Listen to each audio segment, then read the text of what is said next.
Good afternoon. It's Wednesday, the 1st of February 2017, just after 1 o'clock. Welcome to UK Column News. I'm your host, Brian Gerrish. With me in the studio, Mike Robinson. And we're delighted to say we'll be joined by live video Skype link by Alex Thomson of Eastern Approaches. Alex, of course, will be bringing us up to date with some of the more interesting movements in and around, what's it called? The European Union, I think. Yes. Where did January go? Where did January go? We don't know. Time is speeding up. This is the theory of the UK column. A lot of people are saying it. And interestingly, it's not just people of a certain age. It's also youngsters as well. So I think clear evidence, I'm sure the BBC would find clear fake evidence for the fact that time is speeding up. So, Brian, we'll start off with Theresa May and Donald Trump. And the question that sprung to my mind from this image was, is this how she got pregnant? She's not pregnant, as far as I know. That was just a rumour. They were only holding hands. Right, okay. So don't get too panicky, but she is in an illuminated red jacket, which I think is probably significant. And of course, this was the first time that Jezebel had been able to lecture Mr. Trump, and it's been fascinating to watch this unfold. So we've got ignoring Donald Trump's travel ban could cost an entire generation of British Muslims. Apparently every Muslim in a particular generation in Britain was planning to travel to America. Right. Probably they were all going to go to Disneyland at the same time. So is that fake news? It's a very interesting headline. And then in the background, we've got Amber Rudd. She's looking a little bit tired, Mike, I have to say. I'm not sure whether this lady's up to the job. I wouldn't be surprised if she steps down, because obviously the strain is really beginning to tell. But remember, this is the same Amber Rudd that has not done anything to find those missing Syrian children in Britain. So she's speaking out, attacking Donald Trump. That nasty man has banned Muslims from US, in particular Syrians. And this is going to be a propaganda opportunity for ISIS. That's quite a headline as well from The Guardian. So she strengthened Britain's criticism of Donald Trump's travel ban, branding it potential propaganda opportunity for the Islamic State. But she's been criticised by MPs for taking several days to air her concerns. She says, I think the important thing is for the government to state that we disagree with the ban, and we've said it's divisive. It's wrong. I'll continue to say that. But she doesn't say anything about those 324 missing Syrian children. And the other man who doesn't say anything about those missing children, but is happy to try and criticise Donald Trump, is our old friend, leader of the Lib Dems, Tim Farron. He says Rudd was right to point out how divisive and counterproductive the travel ban was, but it should not have taken tens of thousands of people protesting in the streets to force the government to find its backbone. I took the opportunity to speak to Tim Farron's office this morning. I wanted to say, how did he reconcile an attack on Mr. Trump over his ban on, amongst others, Syrians, when Mr. Fallon appears to have done nothing to locate and protect the Syrian children in Britain. I was faced with his press officer, who simply gave me his opinion until we got to the point where I asked him whether he was actually an agent for Mr. Farron, and I could therefore take his response as being an actual response from Mr. Farron. He then seemed to get rather blustery and confused, but continued to give me his opinion. Well, the opinion of Mr. Farron's press officer is that Mr. Farron did stand up for the Syrian children, but unfortunately there's no evidence to see what he has done to contact the police or the Home Secretary or the Prime Minister or any of the child protection charities to establish where over 300 Syrian children have gone, simply disappeared in Britain. And he said in an email, I think it was to you, Mike, that he was happy that quite a few of those children would have been trafficked, sexually abused. Well, to be accurate, he didn't use the word happy, but nonetheless, what was clear was a fairly dismissive attitude of this. So he wasn't happy, but he was dismissive. Yes. Okay, well, we're going to stay on his case. But the point we're really trying to make here is the hypocrisy of Theresa May and Amber Rudd here. They have had a child abuse whistleblower in solitary confinement for 10 months. That's torture. under UN definition and also EU definition, I believe. But these same women are lecturing Donald Trump on who he can allow into the country. Alex, perhaps I could just say to you, I almost find it difficult sometimes to find adjectives to describe our politicians. Hypocrite is very polite. Should I be saying something else? I think hypocrite is a fair enough word, Brian, for those who accept the premise of the need to act integrally and without hypocrisy. Now, that particularly includes the churchgoers and the self-described committed Christians in Parliament. Tim Farron is definitely one. He's the only party leader that would be in that bracket, although, of course, our Prime Minister is a vicar's daughter. I don't think she's much of a churchgoer at the moment, so she perhaps doesn't hear a need not to act hypocritically. But no, the attitude you have, Brian, is fair enough. These people have pledged to defend the weakest in society, and they're simply not doing it. Thank you for that. Okay, let's move on. RT, Western MSM, complicit in fueling artificially ignited Syrian war. That's according to Bolivian filmmaker to RT. So that's the headline. This is Carla Ortiz, the director of The Voice of Syria documentary, and RT reporting that she recently returned from Syria, where she visited regions which suffered the worst from the conflict. What was Carla Ortiz saying? She was speaking to RT Spanish. She was saying that only when I started to get into it, I realized that the reality which exists on the other side is completely different. It drastically contradicts what I supposedly knew about it, the war in Syria. She said that the conflict is portrayed by Western media as something natural and organic, but she left with the feeling that it's an artificially created campaign orchestrated from the outside. The war was deliberately and meticulously staged, she told RT. And she said, after having traveled 3/4 of the country, I realized that my dialogue with Syria's people always repeats itself. Regardless of a place, social rank, and even religion, I got the same answer everywhere. The war was created artificially. And one other thing that she said, which I just want to reiterate once again, because it's a point that Andrew Ashdown and also Vanessa Bailey have made many, many times. She said that I made a mistake. Once I asked one man, "Are you a Muslim?" And he told her, "I'm a Syrian. We don't ask about religion in Syria." And that just want to reinforce the attitude of people within Syria. Now, of course, Brian, this is your article on this exact subject. So whereas Carla Ortiz was being quite general in her comments about this and reporting what people on the ground are saying, we've been quite specific about this and who is responsible for starting this war. And BBC Media Action is right front and centre. Well, this is the key thing, and the article encouraged people to go and read it. I know that many people still haven't read it. Can I encourage you to do it? Because in the article, I'm using the evidence in documents that's come from BBC Media Action, so you can hear them say in their words how they got in to assist the anti-Assad members of the government and the establishment, how they helped them come forward to speak. So the BBC in there at the beginning, and then of course we can see EU policy being enacted out and British foreign and Commonwealth policy, which of course was regime change. And the UK government has been paying BBC Media Action to push this process forward.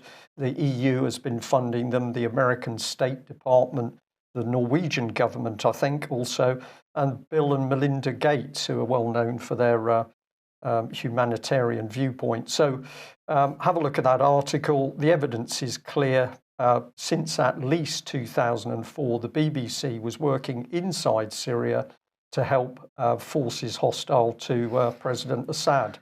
Now, one thing that we've said is that since the failure of the Syrian war from the Western elite's point of view, at least, that the front was likely to, the attack was likely to move back to the Ukraine. And of course, BBC Media Action, absolutely active within the Ukraine, not only training journalists, but also running a youth drama program. We've discussed the reasons for that. Ukraine, of course, back in the news because indeed there's been fighting in eastern Ukraine in recent days. A significant increase of fighting in Donbass. particularly focused around the town of Avdiivka, and Ukraine has apparently declared a state of emergency there. There's Boris Johnson on screen at the moment. He had this to say: over the past few days, we've seen a high number of casualties, and the humanitarian situation has deteriorated drastically.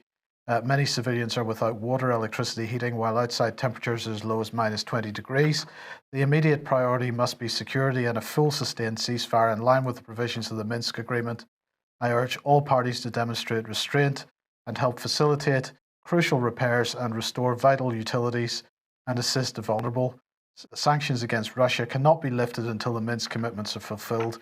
The UK continues to stand by Ukraine in full support of its sovereignty and territorial integrity, and I'm quite sure BBC Media Action would support those words absolutely, Brian. Yeah. So if I can just add to that, Mike, the article is BBC Media Action Subversion from Broadcasting House Kazakhstan. If you read that article on the UK column website, you'll find towards the end there's a section about the BBC and Ukraine. So, Alex, you've published an article on the Ukraine in the last couple of days. Why is Sir Gerald Howarth in bed with Ukraine's Lady Godiva? Yes, Mike, this charming lady in the picture is a lady I referred to in my appearance last week, Svitlana Zalishuk. And if you read my article, you will find at length how she is a change agent. She started off as a journalist and a manipulator of the news in Ukraine.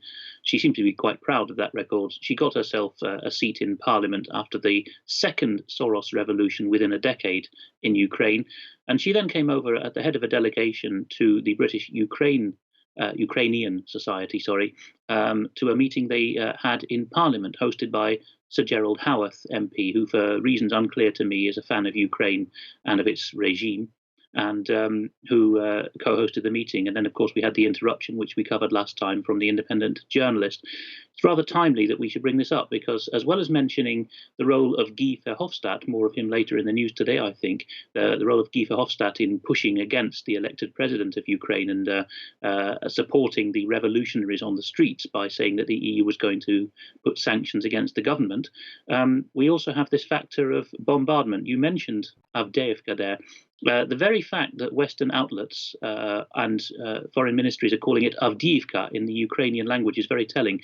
There's no native Ukrainian speakers within 100 miles or more of that place in Donbass. They all speak Russian. The name of the place was always Avdiivka. It was given the Ukrainian variant Avdiivka, like all the places in eastern and southern Ukraine, when Ukraine became independent in 1991. And outlets like BBC and the Foreign Office are pledged to use the Permanent Committee on Geographical Names Convention's names. So they're actually just, even with the very language they're using, they're showing that they have nobody on the ground and they have no sources reporting because nobody uses the form Avdiivka out there. I see that the Daily Express is at it as well. So be very careful, and you can find out a lot from the form of names. That was just a little digression. Yes, you mentioned that there's bombardment going on and how Graham Phillips, the independent journalist, asked Gerald Howarth and his Ukrainian sidekick about this. Well, here we have evidence of what this bombardment is doing. You've been hearing about how the bombardment has caused civilian casualties in freezing temperatures. Well, here's some of these civilian casualties. They're actually 207 miners who for some while were entombed underground because of the power cuts caused by the shelling. Let me just show this, just a few seconds of this video, and then we can talk about it, Alex. Сидели, ждали, пока дадут напряжение. Сообщили, что напряжения нет, все стволы обесточены. Была обесточена шахта Засядька, под землей осталось 203 горняка и 4 человека остались в клети, которая в это время поднималась. На данный момент работают там подразделения горноспасателей, происходит эвакуация людей. Она немножко осложняется тем, что есть замерзание клети, и она не поднимается с той скоростью, которая должна подниматься. То есть это медленнее происходит. So you see there that, if you bombard a town or its power station, then not only are going to be people going to be left in the freezing cold, but miners, and that whole area is riddled with coal mines, are going to be stuck in their cages and stuck in their shafts. Thank God they all came up, but when they came up, there was no hot water to give them showers or hot drinks because there's no power. So that's what Britain is supporting at the moment then? That's exactly what Sir Gerald Howarth is doing by embracing the Ukrainian regime so closely. I accept that this is, in the neutral sense, propaganda, what we showed, because it's from the Donetsk People's Republic. But then again, as I said, those are pictures on the ground and interviews with the emergency response teams who are men born in those towns. Whereas the stuff that the Express and the Foreign Office is putting out is from stringers in Kiev at the closest, and sometimes not even in Ukraine. A bit like the situation in Syria, where our MPs and journalists don't go to Syria and rely on, well, in one case, of course, a stream of information churned out of a bedsit in Coventry. Okay, brilliant. Thank you, Alex. Let's move on to domestic issues and police. And the Police and Crime Bill has received royal assent, so it is now the Policing and Crime Act. This is a key bill, according to the government, in the police reform agenda, and yesterday it got royal assent. The government marked this major milestone. And what did they say? Let's have a look and see what Amber Rudd had to say. She said that the Act is a major milestone in far-reaching police reforms over recent years. She said the measures in the Act give greater protections to the vulnerable, ensure the police have the necessary powers to keep our communities safe, and overhaul the police complaints and disciplinary systems to increase accountability and improve police integrity. So that all sounds very good. Our old friend Brandon Lewis, he had this to say. He said, police reform is working and crimes traditionally measured by the survey have fallen by a third since 2010 to a record low. He said, I'm delighted this act has now received royal assent, and in close cooperation with police and fire stakeholders, we will work hard to implement the Act's provisions to further improve the effectiveness and accountability of the emergency services. So what is in this, just as a reminder, because this is a spectacular change in the way that policing and other emergency services work. So aside from things like reforming pre-charge bail and so on, what they're talking about is to enabling chief officers to make the most efficient and effective use of their workforce by giving them the flexibility to confer a wider range of powers on police staff and volunteers, whilst for the first time specifying a core list of powers that may only be exercised by warranted police officers. Now, Alex, I'm going to go through a couple of these, but I want to just ask you about that one first, because from a constitutional point of view, there is no difference between the powers of the police and the powers of the individual, except that they clearly have, some form of protection if they make a mistake, But what they're trying to do, it seems to me, is they're trying to put a statutory curtain around powers which otherwise, and effectively limit those to people with a warrant card, which were in fact unlimited in the past. That's exactly right, Mike. The French and others on the continent have the opposite system, of course. So if someone tries to bring injustice to book in France, the response will be, vous n'avez pas la loi, you don't have the law. But in the Commonwealth and in the common law jurisdictions, we are the law. It's a good 45 years ago now. My father tried to deal with a neighbor whose girl was misbehaving, and the neighbor wouldn't take care of it. So he lifted this girl up and plonked her back in her side of the garden as gently as he could, and the policeman was called. And the policeman, who was one of the younger ones then, so he may have served another 30 years after that, came out with the standard line of, Mr. Thomson, we can't be taking the law into our own hands now, can we? And of course, my father, like not very many of us, knew the right response, which is, we've given you the law. If you fail to exercise it, we will take it back because it was ours to give. And you're quite right, Mike. In Victorian London, there was a case proving that we all had the same powers, because a citizen's arrest, we shouldn't use that term because the police are citizens and civilians, but a citizen's arrest was made of a suspected pickpocket, and the chap was taken to court by the pickpocket, or the alleged one, because he hadn't any proof that he had stolen anything. And the chap did not have the protections of an officer. Because a constable has a presumption when he gets to court that he was doing things decently and reasonably in the course of his duty, but the rest of us don't have that. No, you're quite right. The idea is to get us used to the system where sworn officers can do everything and the rest of us can't do anything. That's right. I'm sorry. I can leave it till the end, Mike, but I just wanted to say what is horrific here is that Brandon Lewis is the policing minister, of course, who was formed of the police, the Met police, not doing their job over child abuse. He was told that senior Met officers were blocking officers trying to do their job to expose child abuse. He was told that he was given the evidence, which included UK Column's interview with the Met police officer blowing the whistle. And what came back from Brandon Lewis? Nothing. Total silence. He will not answer emails. And of course, he is now complicit in the cover-up of that child abuse in London. How can this man possibly then stand up and say that he's helping to improve policing by this bill? Well, we'll be polite and call him a hypocrite. Right, here's the next one. I'm going to ask you for your thoughts on this, Brian. Place a new duty on police, fire and rescue and emergency ambulance services to collaborate where it's in the interests of their efficiency and effectiveness, and enable police and crime commissioners to take on responsibility for the governance of fire and rescue services where a local case is made. This is again the mushing together of different services into one Uber service. Yes, and it's insidious and dangerous because, of course, it's all done on we've got to save money. We need different men and women with different specialist areas to be pushed together so that it can all work more efficiently. But actually what happens time and time again is you dilute the professional capability and you get the worst of all worlds in it. This has been seen time and time again in the military, where there's been an attempt to have people with 3 or 4 different specialist areas instead of 1 or 2 key ones. Yeah. And the other one I believe that's connected with this, Mike, is they want to draw these people together, police, fire service, first aiders. Then the training is going to start. And that training is going to be reframing. It's not necessarily going to be done by common purpose, but you are going to see more and more applied behavioral psychology, which will be layering over these individuals what they can do, and they're going to believe what they're told totally. Yes.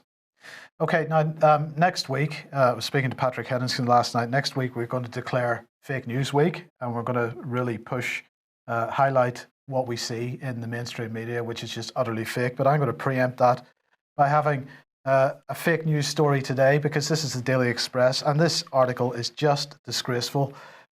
Shock claim in capital letters: United States is plotting surprise nuclear attack on China and Russia. That is the headline.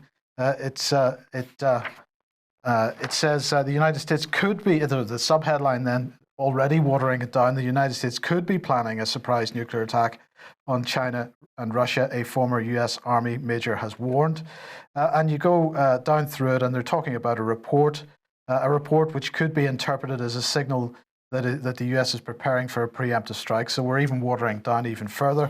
And as we get down the report, they then eventually quote former CIA officer Paul Giraldi, who is saying that I think it's an outline contingency plan, and I see no evidence that it's initiated personally by any of the identifiable hawks that they're talking about earlier on in the article. But it's contingency planning. It's the type of contingency planning that they've done regularly over many, many, many years. This headline is a disgrace. And who is the journalist who's pushed it through? It's this young lady, Katie Mansfield, straight out of nappies or something, I don't know, but she doesn't have a clue. But that article was the headline article on the Daily Express website yesterday evening. And Alex, again, hypocrisy is the word here, because for anybody, any mainstream journalist, to criticize any other news outlet or pseudo news outlet on the internet for pushing fake news when they're pushing this kind of dross, it's just, I can't even find the words for it, frankly. We're struggling today, Mike, because it's so obvious. Yeah. Alex? No, just to agree again, Mike, because I think there's a sense of being rumbled. I'm not sure about Katie Mansfield there. I mean, you can fire arrows at me afterwards for chauvinism, but I don't think a woman in her 20s is fit to report on any military matter. But that said, even if it had been a 50-year-old man reporting this story, there would have been a sense of, we can get away with it with the mainstream press. But I think among the editors there is a sort of annoying realization dawning that we're, eating their lunch, as it were, and jolly good that we are too, because what's being put out by mainstream media is not even fact-checked now. So there is a sense also that revenue is being eaten away because, of course, people get fewer views, less advertising revenue, fewer subscriptions are coming in. And so there is this aggressive angle, as you pointed out that this week, both of you, Mike and Brian, that there is actually a perverse incentive now to produce fake news in the mainstream, because that's the only way, the shock and sensation value, that they can get the clicks and the views again. And the irony is, of course, that actually in the long term that turns more and more people off, and they end up actually in a downward spiral down the plug hole. Yeah, the news is not where it was a year ago. The Daily Express of 2 or 3 years ago was the first newspaper to come out and say that we needed to leave the European Union. The Daily Telegraph of that era had blogs. The Express has gone by the board. The Daily Telegraph media has become a joke. It's slashed its staff. The head of digital was actually at a conference just a couple of months ago, as reported by Guido Fawkes on order.com, saying that, here's a story about a royal baby, which is not newsworthy at all, but we put it up and it really increased our hits while it was on the front page. And of course, that video, as reported by Guido Fawkes, who's got Fleet Street sources, has done the rounds of his own team, who groaned and have since started tweeting at him and saying, you're useless. Why are you firing people? And there's no confidence within the media establishment anymore. The current generation of journalists, I think, are either voting with their feet or just becoming demoralised. So, Brian, then we need a reality check. We do. Let's bring in the BBC, because remember that the BBC is now checking what is true. It's rooting out fake news across the internet. So I went to their Twitter page today. This was the first one. It says POTUS, so we're talking US, has capped the number of refugees to be admitted this year. I wondered what the fake news was here, but when you click on this, it takes you through to the website. And then there's a key question, because the website says, Reality Check website says, has the number of refugees in the US, and in particular those from Syria, risen in recent years? So what I couldn't find is where the report was that they were checking. And of course it doesn't exist, because actually what the BBC is doing is simply just working through the material itself. This is propaganda, because you were led to believe they were checking something. But ultimately, I just took the bottom section of the article. This is really what they do. They say, well, the UN figures say that Turkey has taken 2.9 million Syrians. It says that the EU is reporting that the EU has taken 844,000, of which Germany has taken the lion's share.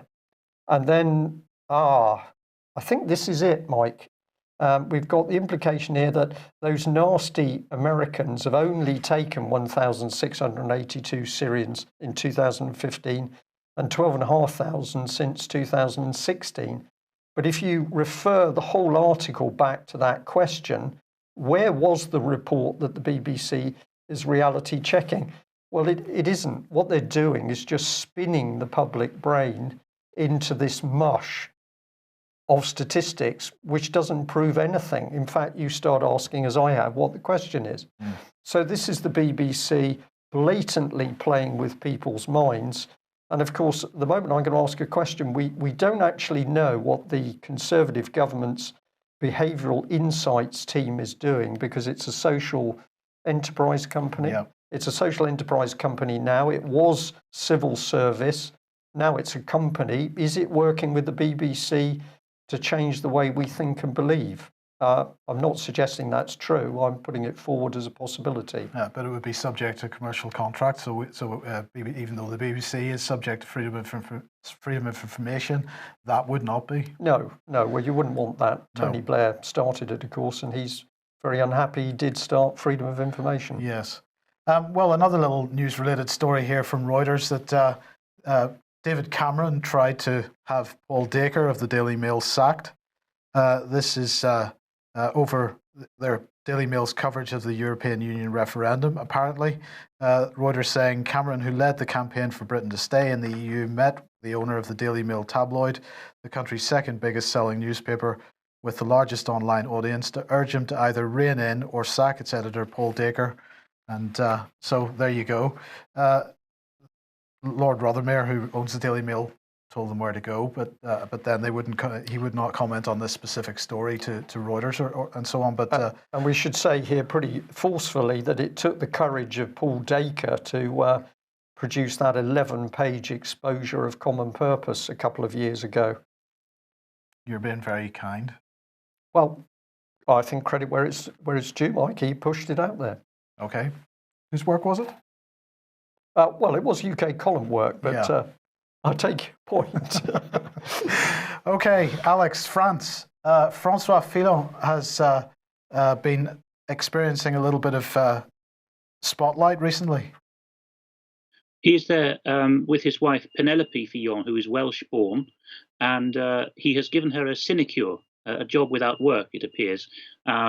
Many tentacles to this, but to keep it short, he got a parliamentary assistant's role, or he nominated it for it, and it turned out she had no parliamentary assistant's badge and no email at Parliament, at the Assemblée Nationale. And then it was found out that he'd asked a mate to have Mrs. Fillon write a couple of fluff pieces for an article which Fillon's mate owned, and for that she was given another 100 grand. Then it turns out that his daughters have been given other sinecures, and we're up to just nudging under €1 million for this. Now, unlike Britain, France takes this seriously and says, well, they have a need to because they have so much of this fraud. And they say that it's not illegal for parliamentarians to employ wives and daughters, but they ought to show that they have actually done something. And if they haven't, it's embezzlement of public funds, which is a very serious offence that's prosecuted well in France. This is happening at the same time as the French-speaking half of Belgium, Wallonia, has had a similar scandal in the town of Liège with Publifin, where all the politicians in what's been called a mafioso arrangement have clubbed together behind the front of a green energy company that runs things for municipal councils and have creamed off a lot of money. It's endemic, but the problem is, of course, that Fillon was the best hope of the establishment to run as a centre-right candidate, an establishment right-winger, against Marine Le Pen, who's still in the lead in the polls at 27-28%. And because of this, he's losing support. He was only at 19 or 20% anyway, well behind the socialist candidates and also Emmanuel Macron, who's running as a kind of independent liberal with a new party. So the equivalent of the Tories are really taking a hammering in France, the Gaullists. And with Fillon gone, they've got no other candidates other than Alain Juppé, the disgraced former mayor of Bordeaux, to step into his place. And Juppé had to spend 10 years out of politics as well because of exactly the same problem of creating ghost jobs, which didn't exist, and defrauding the public. So we have a real problem here that the French establishment would dearly love to put someone up who is not Marine Le Pen. And they're having a difficult time persuading anyone to vote for anyone who's not Le Pen. But Alex, I mean, this must be another fake story because we reported the other day that the global corruption index showed that really in Europe we have nothing to worry about with regards to corruption.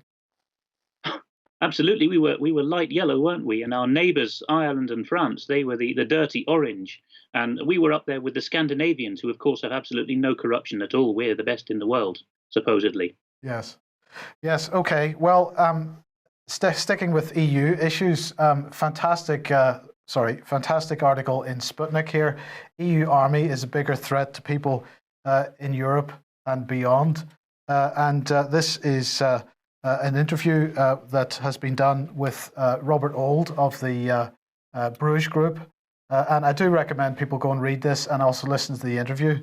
It's great to see this subject breaking into the mainstream. You got any thoughts? Well, I think this is the good work of David Ellis and Strategic Defence Initiatives. He pushed around that paper about the move towards the European military, including the Britain's nuclear deterrent, is being handed to the French as a precursor to full European control. This shows the lie of Brexit.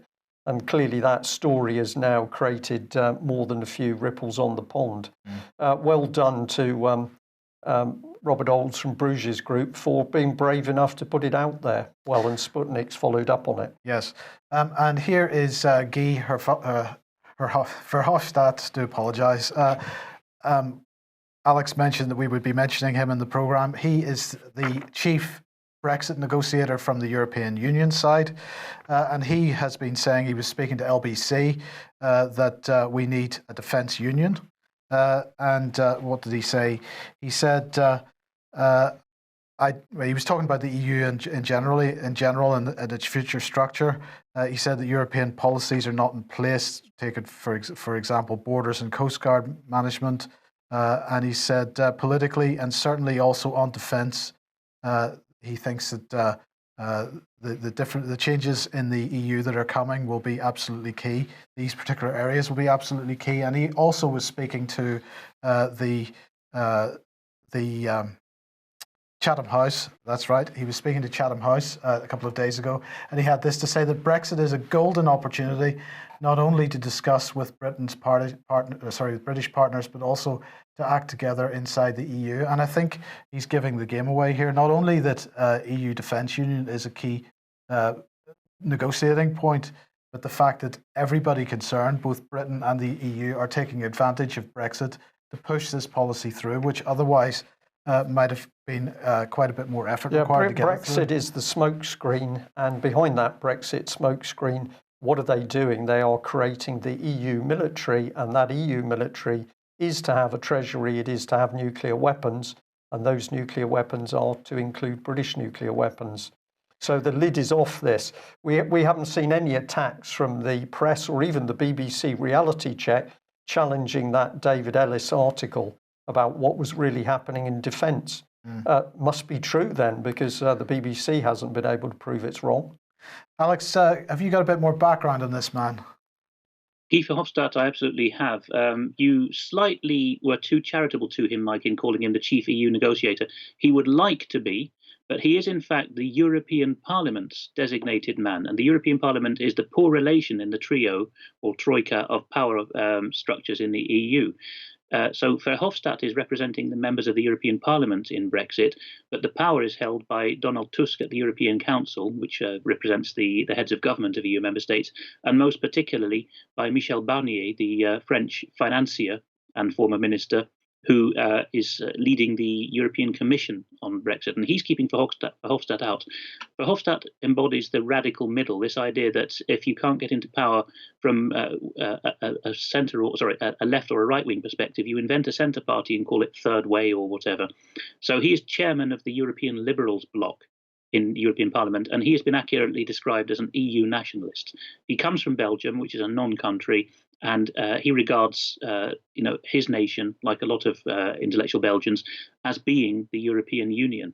So you can find all kinds of toothless rants from him in Parliament, where he's talking about the awful Her Majesty's government, and if they want to save money, they can send more money to Brussels. This is the kind of man he is. In the Ukraine article I wrote, you will see a link to him doing a Hitler act in Kiev during the Soros revolution of 2 years ago, in which he says, "We will impose sanctions upon this nasty regime," in other words, the elected government of Ukraine. So he's a very nasty man and very anti-British.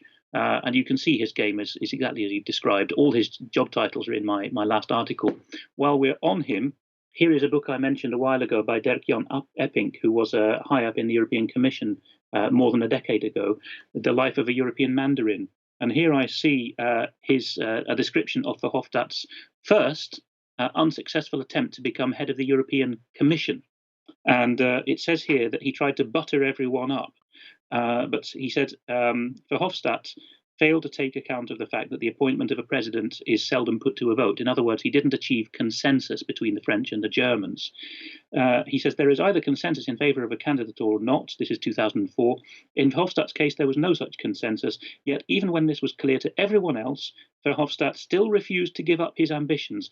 He held the leaders of Europe hostage until deep into the night, putting forward argument after argument in his own favour. It was only after the French president had personally explained to him that his cause was irretrievably lost that Verhofstadt finally agreed to throw in the towel. The other national leaders departed for home, but a disappointed Verhofstadt, and I think that's an under-translation of a Dutch original word, it probably means crestfallen, Verhofstadt remained behind in the conference room for a further 30 minutes on his own. That's how much the man believed in his own destiny to lead the European Union. And he couldn't believe it that he'd not been elected or appointed European Commission President in 2004. And now he's trying again on behalf of the Liberals. So, this is not a static situation. The rump EU, the 27 members, will not be the EU as it currently was, minus Britain. They will be a lot more openly federalist. I do see that defence union as a concept is spreading, and that John Redwood has written in his diary just today, I believe, that Donald Tusk's letter to the 27 remaining members of the European Union sets out, says Redwood, exactly what many of us expected to be the EU's next move: more progress towards a full political and defence union. Now, could it be that Mr. Redwood is mentioning this phrase because of David Ellis's articles on lobbying? Well, in fact, Redwood's being somewhat disingenuous there, because Juncker, Jean-Claude Juncker, made it clear over a year ago when 18 months ago when David Cameron was doing his grand tour of Europe in the run-up to the deal that he was presenting for the referendum. Juncker made it clear on several occasions that defence union would be a condition of the renegotiated relationship between Britain and the European Union. So therefore, if Redwood is saying at this point that it's becoming clear, he has known about this. He must have known about this for at least 2 years. Yeah? Exactly right. Yes. Yeah. Yep. Okay. And Alex, let's look at this one then. This is from EU Observer. The headline is Secret EU Lawmaking Takes Over Brussels. Here what we have is a description of the percentage of laws passed by the European Union's institutions which don't actually reach the public before they become law. The European Union is not only an international body, but we can never stress this often enough, it is also a supranational body, which makes it one of a kind. Countries can be member states of all kinds of international organizations, but their laws do not automatically become law in those member countries. The same is not true of the EU, because they have explicitly subordinated themselves to a government above, anterior and superior to their own government by treaty. And you can see how this process is done now in this article by Nicolai Nielsen in the EU Observer, which describes for the uninitiated about the trilogue procedure, where the Commission, the Council and the Parliament, those three again, never forget the EU consists of those three with the Commission in the lead. They get together. The Commission has the sole right of drafting a bill. The European Parliament does not write laws. No MEP can submit a bill. That's pretty unique in the world. I think perhaps North Korea and Cuba are the same. But all they can do is fiddle and moan about things that have come from the bureaucrats and the commissioners in the European Commission and from the heads of government of the member states.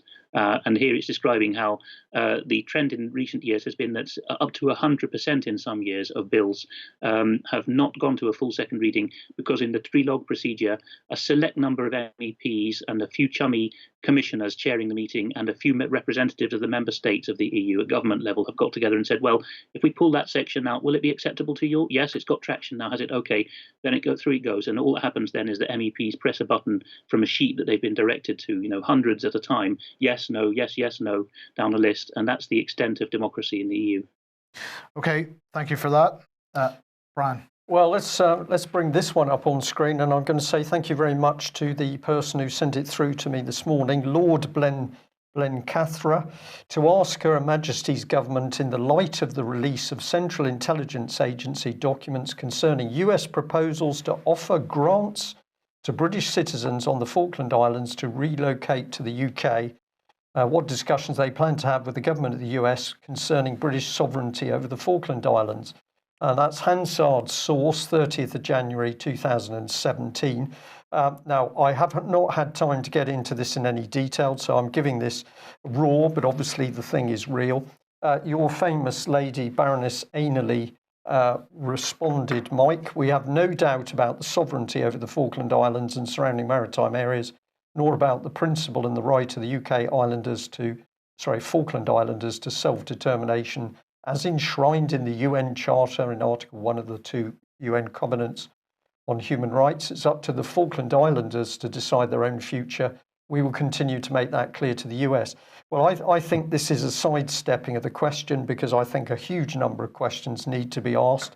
And I'm just going to ask Alex for his very brief opinion on this. But a few days ago, we highlighted this. This was a memorandum where the director of Central Intelligence Agency and the director of the Foreign Broadcast Information Service were praising the BBC for their work, BBC monitoring, in helping the CIA. This was the, sorry for the overlay there, but this is the main piece here, is appreciation for the work of BBC monitoring. So we've got the BBC has been working hand in glove with the CIA for many years.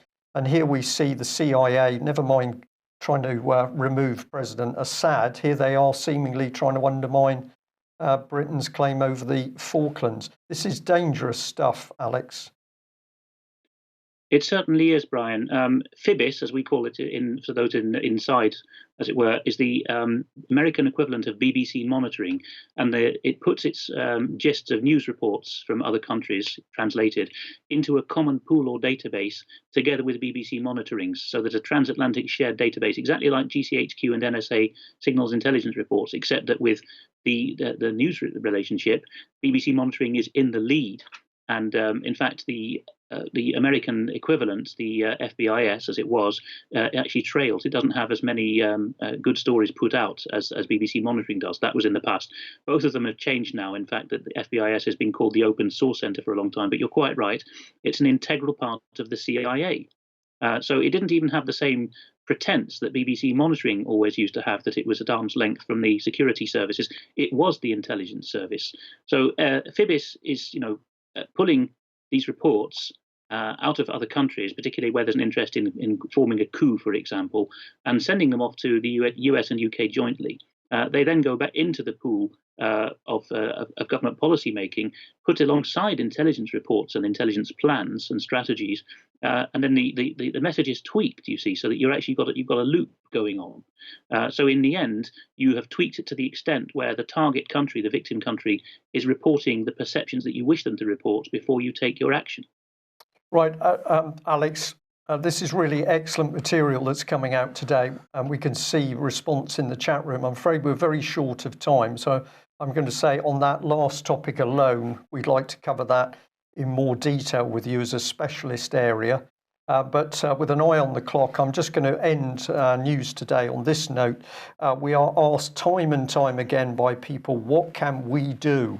To which we say, do something. Write an email, text, tweet, visit, shout, protest, organise, encourage, support, challenge. Do something. And here's why you need to do that, because I can tell you today that as a result of your support and the public pressure, Melanie Shaw is now in remand accommodation. So she's been pulled out of solitary confinement. She has received at least one letter from Amber Rudd, the Home Secretary. She's now getting positive attention from the prison governor, Carl Davies. She's been able to sack her legal team and appoint a new team already known to her. She's been contacted by other prisoners who suffered from child abuse and they want to talk to her. And she's got some real hope. This has only happened because of what you have done. Now, I'm going to be really ruthless here and say, if you're watching this report and you personally have not done anything to help Melanie Shaw, then of course you're not doing the right thing. The important thing is that if we're going to bring this very evil regime which is installing itself down, we need many people to act, and action conquers fear. We'll carry a more detailed report about Melanie tomorrow, but I just wanted to end on that very positive note. David, Alex, thank you very much for joining us. We'll end there. We will be back same time tomorrow. Bye-bye. Bye-bye.